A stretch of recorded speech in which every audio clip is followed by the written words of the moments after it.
پاکستان میں ہونے والے امن مذاکرات اور ان کی حقیقت۔ میرا یہ ویڈیو خاص کر ان لوگوں کے لیے جو کہ باشعور ہیں، جو کہ جذبات کی دنیا سے ہٹ کے حقائق کو سامنے رکھ کے سوچتے ہیں، جو سوچتے ہیں کہ اس ساری چیز کی حقیقت کیا ہے، یعنی کہ گزری ہوئی تاریخ، آنے والا وقت اور گزرنے والا وقت، سب کچھ جس سامنے رکھ کے پھر وہ ایک نتیجہ نکالتے ہیں۔ لیکن کچھ لوگ وہ ہوتے ہیں جو ہر چیز کو دیکھ کے اپنے جذبات سے آؤٹ آف کنٹرول ہو جاتے ہیں۔ جیسے پاکستان میں ابھی ہمارا ایک طبقہ ہے جو کہ نعرے مارنے پہ لگا ہوا ہے، او جی یہ ہو جائے گا، وہ ہو جائے گا، اب ہم سپر پاور بن جائیں گے، اب دنیا کے فیصلے ہم کریں گے۔ بالکل، اگر دیکھا جائے تو یہ بات ٹھیک بھی ہے، لیکن اس بات میں آپ کے جذبات زیادہ ہیں، حقائق کم ہیں۔ اگر آپ بھی اس ویلاگ کو دیکھ لیں گے تو ہو سکتا ہے آپ کو بھی سمجھ آ سکے، لیکن آپ کے جذبات کا مجھے احترام ہے، میں احترام کرتا ہوں، لیکن خدا را حقائق کی دنیا میں جذبات کی کوئی قدر نہیں ہوتی۔ جذبات آپ کے اپنے ہوتے ہیں، لیکن حقیقت جو ہے وہ تاریخ سے جڑی ہوتی ہے، اور تاریخ کو اس بات سے کوئی فرق نہیں پڑتا کہ آپ میں کتنے جذبات ہیں۔ اگر آپ سچ کو تسلیم نہیں کرو گے تو آپ تاریخ میں مٹا دیے جاؤ گے، اور تاریخ کو کوئی فرق نہیں پڑنے والا۔ اب آ جاتے ہیں مدعے کی طرف۔ اس وقت ساری دنیا کی نظریں اسلام آباد کے اوپر جمی ہیں، پاکستان کے اوپر جمی ہیں، اور دنیا یہ سوچ رہی ہے کہ پاکستان جو ہے اس وقت سارے مذاکرات کروا رہا ہے، اور ظاہر ہے ان مذاکرات سے دنیا کا امن جڑا ہوا ہے۔ اس وقت امریکہ کا نائب صدر بھی وہاں پہ پہنچ گیا، اور ایران کے وزیر خارجہ بھی وہاں پہ پہنچ گئے ہیں، اور پاکستان کی بھی اسٹیبلشمنٹ اور شہباز شریف جو ہے وہ وہاں پہ بیٹھے ہوئے ہیں۔ لیکن اب ایک پوائنٹ میں آپ کو بتانے لگا ہوں، یہ پوائنٹ کو بڑا غور سے سننا، آپ کو پتہ لگے کہ آج تک ہمارے ملک میں جو جمہوریت مضبوط نہیں ہو سکی اس کی وجہ کیا ہے، اور جو ملک ترقی کر چکے ہیں ان میں جمہوریت اتنی مضبوط ہے، اس کی وجہ یہ ہے۔ امریکہ کی طرف سے جو بندہ آیا وہ کون ہے؟ ڈی جے وینس، نائب صدر، یعنی کہ ٹرمپ نے اس کو منتخب کیا، یعنی کہ وہ ایک جو ہے نا وہ اپنا سیاستدان ہے۔ دوسری طرف ایران کی طرف سے کون آیا؟ عباس راکچی، ان کے وزیر خارجہ، جس کو ان کے صدر نے منتخب کیا، یعنی کہ ووٹ لے کے آیا۔ اور ہماری طرف سے ذرا سوچیے کون؟ فیلڈ مارشل صاحب۔ اب بات کو سمجھیے ذرا، فیلڈ مارشل صاحب کی عزت جو ہے نا وہ اس وقت پیک کے اوپر ہے، ہم بھی کرتے ہیں، ہماری فوج کے سربراہ ہیں، ظاہر ہے فوج مضبوط ہے تو ملک مضبوط ہے، اور یہ ہم دنیا میں دیکھ رہے ہیں۔ لیکن فیلڈ مارشل صاحب کی مدت کتنی ہوگی؟ 5 سال، 10 سال، اور وہ ایک 22ویں گریڈ کے آفیسر ہیں، لیکن وہ اس وقت پورے مذاکرات کو وہ ہولڈ کر رہے ہیں۔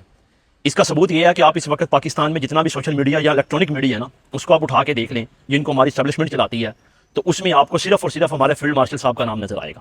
یا جو تھوڑے سے نون لیگ کے اکاؤنٹ ہے وہ جناب شہباز شریف کو پروموٹ کر رہے ہیں کہ وہ بھی ساتھ ہیں، چلیں ہم ایک لمحے کے لیے مان لیتے ہیں کہ وہ بھی ساتھ ہیں۔ لیکن اب پوائنٹ کی بات پہ آئیں کہ ہمارے ملک میں جمہوریت کا یا آئین کا یا مطلب پولیٹکس کا کیسے جنازہ نکل رہا ہے، اور ہم اس کے اوپر تالیاں مار رہے ہیں، ہمیں یہ بھی نہیں پتا کہ یہ چیز ہمارے لیے کتنی بھیانک ہونے والی ہے۔ آپ نے ڈیپ اسٹیٹ کا نام سنا؟ ایک ڈیپ اسٹیٹ ہے، ہیلری کلنٹن ایک امریکہ کی وزیر خارجہ گزری ہے آج سے 5-10 سال پہلے، میرا خیال ہے اوباما کے دور میں تھی شاید۔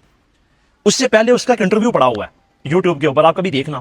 اس نے کہا تھا کہ جن ملکوں کی عوام ہمارے خلاف ہوتی ہے نا، ہم وہاں پہ کیا کرتے ہیں کہ ڈیپ اسٹیٹ قائم کرتے ہیں۔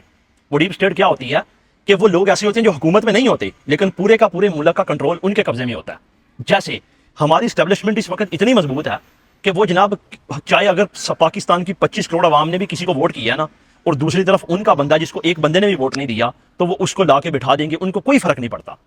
پاکستان کا کوئی ایم پی، ایم این اے یا وزیر ان کی مرضی کے خلاف ووٹ نہیں دے سکتا، اور یہ آپ پچھلے 75 سالوں سے دیکھ رہے ہیں۔ اور جب عمران خان کے خلاف تحریک اعتماد لائی گئی تھی، وہ بھی آپ کو یاد ہوگا کہ کیا ہوا تھا، باجوہ نے کون سا کانڈ کیا تھا کہ سابق بندوں کو اکٹھا کیا، گھروں میں بند کیا، کسی کو سندھ ہاؤس میں، کسی کو پنجاب ہاؤس میں، پھر بعد میں ان سے ووٹ لیا گیا، بعد میں ان کے جو ہے نا وہ ضمیر کی قیمت لگائی گئی، اور عمران خان کی حکومت کا تختہ الٹ دیا گیا۔ کس کے کہنے کے اوپر؟ امریکہ کے کہنے کے اوپر۔ اچھا جی، اب آ جائیں ٹرمپ صاحب کے فیورٹ فیلڈ مارشل، اور ہمارے پاکستان کے بھی فیورٹ ہیں اس وقت، وہ ہمارے بھی فیورٹ ہیں اس وقت، پورے مذاکرات کو وہ لیڈ کر رہے ہیں۔ اب ایک طرف تو پاکستان کی عزت پوری دنیا میں بڑھ رہی ہے، اس میں کوئی شک نہیں ہے، سارے پاکستان کی طرف دیکھ رہے ہیں، لیکن دوسرے لمحے آپ کو یہ سوچنا چاہیے کہ تصویر کا دوسرا رخ یہ ہے کہ اس وقت پاکستان میں جمہوریت، آئین، قانون اور آپ کا جو ووٹ ہے نا، خدا کی قسم وہ جوتے کی نوک پہ نہیں رکھا جا رہا، وہ جوتے کے نیچے دبایا جا رہا ہے۔ یعنی کہ ہماری اسٹیبلشمنٹ اس وقت اس ملک میں اتنی مضبوط ہو چکی ہے کہ آپ کی ووٹ، آپ کے رائے کی کوئی قدر باقی نہیں بچی، وہ جس کو لا کے بٹھا دیں گے جانوروں کی طرح اس کو ماننا پڑے گا۔ اب اگر آپ یہ کہتے ہیں کہ نہیں جی شہباز شریف اس جو ہے نا وہ مذاکرات کو لیڈ کر رہے ہیں، سب سے پہلے تو ایسا ہے نہیں ہے، یہ ایک جذباتی بات ہے، لیکن ایک لمحے کے لیے اگر ہم مان بھی لیں تو وہ کون ہے؟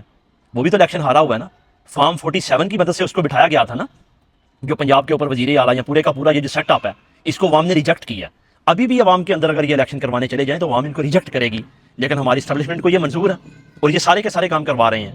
اب مجھے یہ بتائیں کہ ایک طرف تو یہ پاکستان کی کامیابی ہے کہ جناب ہم جو ہے نا وہ مذاکرات کو لیڈ کر رہے ہیں، امریکہ کے نائب صدر ہمارے پاس آئے ہوئے ہیں، ایران والے بھی ہمارا شکریہ ادا کر رہے ہیں، لیکن دوسرے لمحے ذرا آپ تھوڑا تاریخ کو پیچھے سے اٹھا کے اب تک دیکھیں کہ آپ کے ملک میں جو جمہوریت، قانون یا ووٹ کی جو تھوڑی بہت توقیر رہ گئی تھی نا، عزت یا بھرم رہ گیا تھا، اس مذاکرات کے بعد وہ بھی ختم ہو جائے گا، کیونکہ اب عوام کے ذہنوں میں ایک ایسی چیز، ایک ایسا پلان تیار کیا جائے گا میڈیا کے ذریعے کہ بھائی وہ جس کو لا کے بٹھا دیں گے اسی کو قبول کرنا پڑے گا۔ الیکشن کی وقت اس ملک میں ختم ہو جائے گی، الیکشن ہوگا صرف اور صرف دکھانے کے لیے، جیسا آج سے پہلے کیا گیا ہے۔